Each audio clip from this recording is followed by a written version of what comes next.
Jimma abbaa jifaara kana maqaa saaxiluu jirti beente yaa rabbi kiyya. Jimmitti. Jimma. Hello. Yesus gooftaadha jettee achi. Achi jedhaara nini hiitee yoona muslima qabdee hiitee akkas godhaatti tokko. Wallahi cufatte. Miskiina wayii manatti cuftee akkas gochisiisaatti jira. Jimmitti muutii rakas.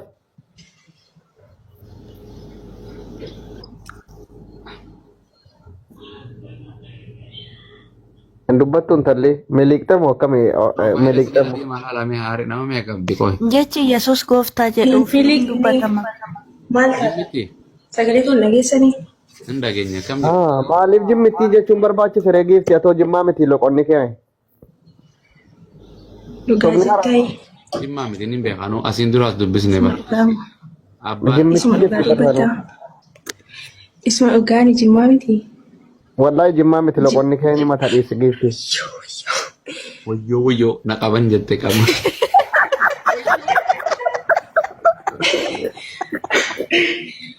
Dhugaa qayyoon jimmaadha maal taate? Wallahi dhugaa waaqayyo kan jedheetuma kakkatu hin jiru jimman keessa otuma kiristaana ta'e dhugaa waaqayyoon jedhu uummanni jimmaa. Dhugaa qayyoon jimmaa abbaa jifaar. Jimmaa abbaa jifaar magaalaa jimmaa. Ganda kam?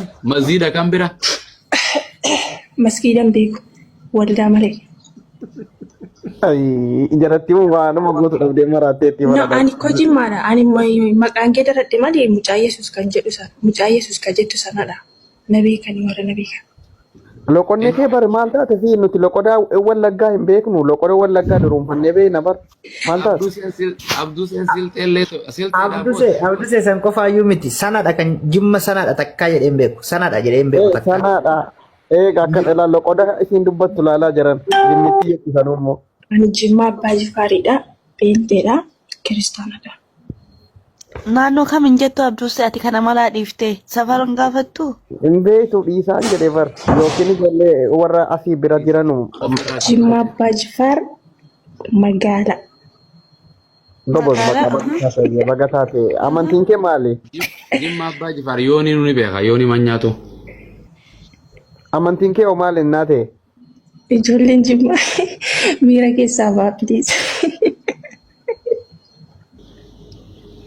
Abdusee jimmaa tanaatu mana raasee Abdusee. Sila jimmaa kan kiristaanumti tokko hin jiru isinitti fakkaata? Maal siitan? Waanuma cirraashin jirre isinitti fakkaate? No tokko tokko dhufaniiru dalagaadhaaf dhufanii achitti qubatan jejjiru tokko tokko. Dalagaa maalii? Dalagaadhaaf kan dhufan jiru baay'een isaanii muslima waan ta'aniif hin jedha jimmaa. Biyya muslimaati. Dalagaaf isa dhufu waan fedheef dhufu. Amma mata duree kan kee maali dubbachuudhaaf dhufte waan irraa gaafattu qabdamoo maaliif seente? Fakkaatti haasa'u jira abbo rakkite. Maal jettee? Maal jettee Abduus? Maaliif seente waan gaafattu qabdamoo waan nu barsiiftu yookiin immoo gaafii gaafatamuu seente? Gara Yesuusitti si waamuun dhufe bara akkasiin dhuftanii Yesuusitti amantan. Nuyaa mime deeqaa lama seefanii. Waalaikum. Ustaaz assalaamu alaikum. Waalaikum salaam. Eebeet. Ummata kanaan warra jimmaa himatu kanaan tokkoffaa loqoda jimmaa shaakalanii haa dhufanii. Lammaffaa ammootu hanqasee haaraa bahe tokkotu jira waa'ee bunaa sanitti illee bakka nu haa godhani. Inni sadaffaa ummanni kun wanni gara itti bade amanaa waan jedhamu sanitti gara badanii beetanii. Natti amana waaqatti amana nattis amana ka jedhu san arkaanni imaanaa jaha akka ta'e an tu'mina billaahi malaa'ikatti amanu rabbillee fa'aminu billaahi wa rasuulihi jedhanullee muhammadiin akkas taanaan rabbi jenne itti amanuu qabna jechuudha. Mee waan kana dhageeffadha hanqasii ittiin waa godhanii nu gaafadha. Yesuusu wangeelattis amana ifichattis amana jedha kunis waaqa itti warabdu. Waan kanattis hanqasiin waa godhanii waa'ee bunaa kanatti hanqasii ittiin waa godhanii egaa wannoo jedhe waa'ee bunuu kana mee. ሊቃውንት አባቶች ናቸው የጻፉት። ይሄ ምንድነው? የአጋንንት ግብር ስለሆነ ይህ ቡና ወደ ሀገራቸው ወደ ኢትዮጵያ የገባበት ምክንያት ሶስት ነጋዴዎች ነበሩ በውጪ በአረብ ሀገር የሚኖሩ። እነዛ ሶስት ነጋዴዎች አንዱ ቡኑ፣ አንዱ አቦል፣ አንዱ ረጃ፣ አንዱ ቶና ተብለው ይጠሩ ነበር። akkasitti nu godhani waan kanallee achumaan yaa ofuma barreeffameeti waan ta'eef waan kana Video sobantanii. nu godhan asumaan dhaamsa jira. Qeesii guddaadha bar wallahi viidiyoo sobantanii qeesii guddaadha bar. Keesii guddaadha wallahi. Dhumanne wallahi barana. Awoo gisee qottaa isin uummata garee shahaadaa tana mee profaayila ofirra guuraate qottaa uummata karaa malee nama hin baasu mangadii bira mangad karaanis garee shahaadaa dhugaanis garee shahaadaa jireenyinis garee shahaadaati boo kana jechuun nama dhibaa. Nu ta'ee raayyoonni kun sirriitti nama galaayyuu bar. Isa kan Yesuus sanan nu galuu dedeman. Amma jimmitti tana meerraa xumuru jimmitti. Akkamati nagaa fayyaa jedhin talabbaa garoo jirtu. Jimmitti. Assuusiin nuffite gaa jimmaa tana rabbi raamata sitti haa godhu. Pheenxee mataa intalabbaa bulguufaadhaa bar. Pheenxee maal jettaniina. Pheenxee warra bulook na godhe fashee narra gootati uummata maraatee ammata meeqa bulook na godhe. Nacinkanii bare isaan gisee handaqee achi jala jooyin akkan godhen harkisanii gaafii na gaafatanii abbaa caalaa galtaa jeen dadhabee. Yeroo dheetan akki jettuuni waan jettuuni wangeelli keessan Yesuus nama jedhamuun jedhuu jedhin hin jedhasin jedhan bakka nama jeente amana dogoggoraa jedhin. Arte Yesuus Kiristoos eenyutu ajjeesee jedhin. Arte ofiif ajjeesee moo nama ajjeesee jedhin. Maal akli wangeelaa fi quraana isin barbaachisu pheenxee hojii haasa'uuf jirana. Yesuus ni fincaana moo fincaanuu Yesuus dhiira moo dubartiidha qaama saalaanii qabu moo qabu jedhan. Waaqni abbaan qaama saalaanii qabu moo qabu jedhan. Ustaaz kafannifame sun eenyudha?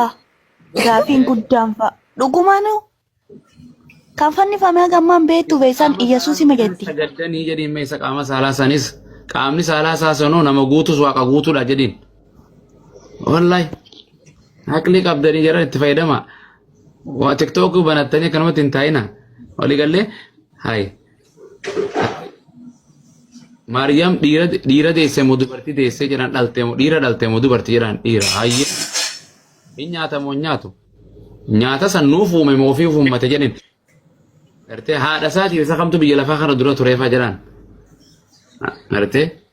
Ustaaza waanuma dhiyoo kana ta'e Boorana keessatti dhiyooma kana waanuma dhiyoo kana ta'e suuraa kaasanii suuraa itti fidanii pheenxee waan Yesuusin fudhadhaa jedhanii Boorantichi tokko halka ol baaseeti.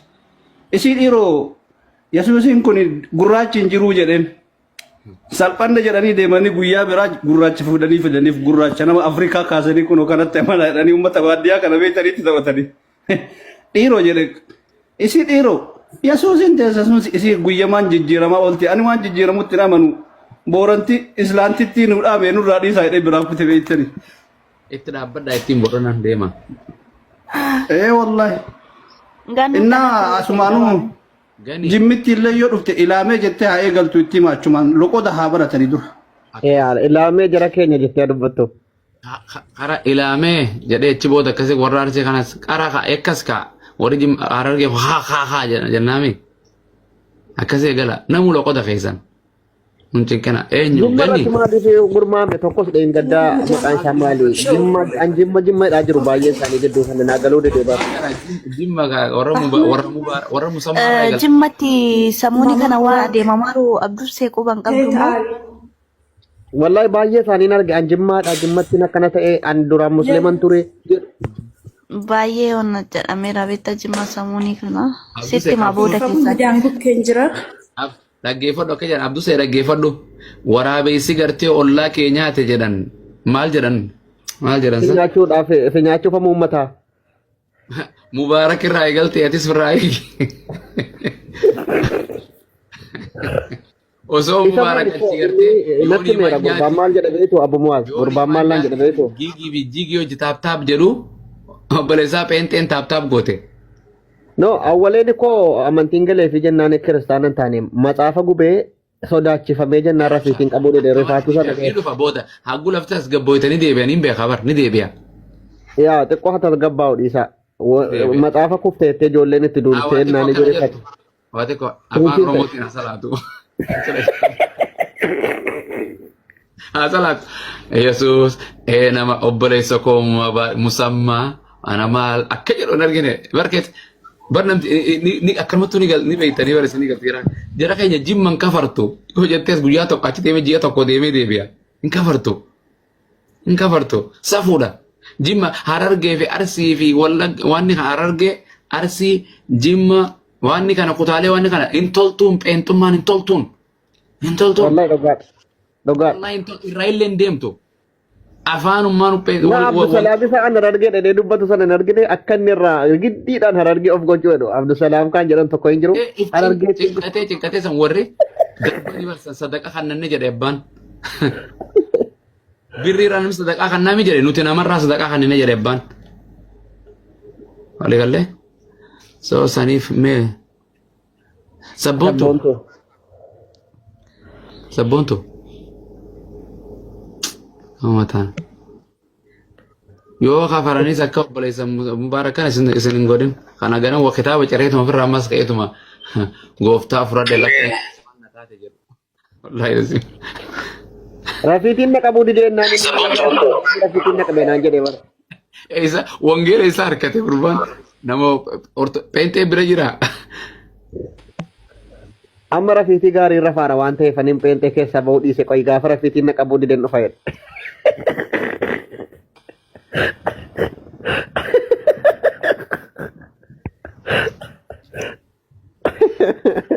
Imbo kadhe jabar. Raajotuma inni isa itti raajan san dhugaatti fakkaata dhiise Abdusi. Yoo tana guutaadha nini Waaqayyo natti mul'iseera. Jimma abbaa jifaara kana maqaa saaxiluu jirti peentee yaara.